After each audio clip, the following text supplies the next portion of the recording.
আসসালামু আলাইকুম বন্ধুরা, জোড়াতালি রান্নাঘরে স্বাগতম। আজ আমি খুব সহজ রেসিপিতে মজাদার একটি ডাল রান্না নিয়ে আসলাম আপনাদের মাঝে। আশা করি এই রান্নাটি আপনাদের ভালো লাগবে এবং যদি ভালো লেগে থাকে, যারা এখনও আমার চ্যানেলটি সাবস্ক্রাইব করেননি তারা আমার চ্যানেলটি সাবস্ক্রাইব করে আমার সাথে থাকবেন। আমি পেঁয়াজ ও রসুন তেলের মধ্যে ফোড়নের জন্য দিয়ে দিলাম। এটা আমি লাল করে ভেজে নেব। এটা যখন ভাজা হয়ে গেছে তখন আমি মুগ ও মসুরির ডালটা আগেই ধুয়ে পানি ঝরা দিয়ে রেখেছিলাম। সেই ডালটা এখন পেঁয়াজ রসুনের মধ্যে দিয়ে প্রায় 5 থেকে 6 মিনিট সময় ধরে ভেজে নিলাম। ডালটা আমার ভাজা হয়ে গেছে। এখন আমি স্বাদ মতো লবণ এবং 1/4 চামচ পরিমাণ চা চামচ পরিমাণ হলুদের গুঁড়া দিয়ে দিলাম এবং ঝালের জন্য কেটে রাখা কাঁচামরিচগুলো দিয়ে দিলাম। এখন আমি হলুদ, লবণ এবং কাঁচামরিচগুলো ডালের সাথে ভালো করে কষিয়ে নিচ্ছি। আমার কষানো হয়ে গেছে।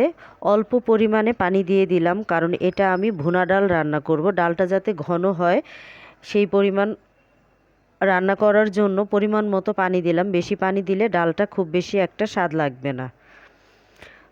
তো বন্ধুরা, যদি আমার ভিডিওটি ভালো লেগে থাকে একটি লাইক দিয়ে আমার ভিডিওটি দেখবেন এবং আপনাদের ফ্রেন্ডস অ্যান্ড ফ্যামিলির মধ্যে ভিডিওটি শেয়ার করে দিবেন এবং আমার চ্যানেলটি সাবস্ক্রাইব করে বেল বাটনটি ক্লিক করে দিবেন, যাতে আমার আপলোড করা ভিডিওগুলো নোটিফিকেশন আপনাদের কাছে চলে যায়।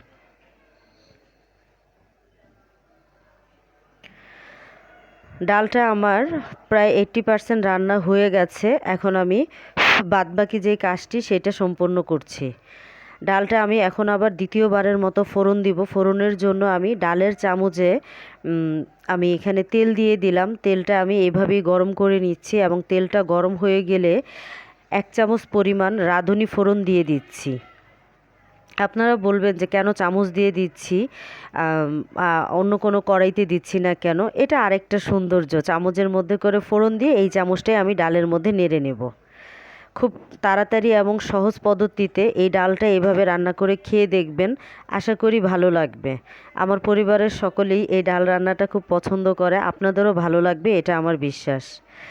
আমার মশলাটা ফোড়ন দেওয়া হয়ে গেছে। ফোড়ন দেওয়া তেলটা আমি ডালের মধ্যে দিয়ে চামচ দিয়ে ভালো করে মিশিয়ে নিচ্ছি। এখন আমি প্রায় 2 থেকে 3 মিনিট সময় এভাবেই ঢেকে রাখবো, যাতে ফোড়নের গন্ধটা ডালের সাথে ভালো করে মিশে যায়। আমার রান্নাটি হয়ে গেছে। আপনারা ভিডিওটি শেষ অবধি দেখতে থাকেন। ভালো থাকবেন বন্ধুরা। আল্লাহ হাফিজ।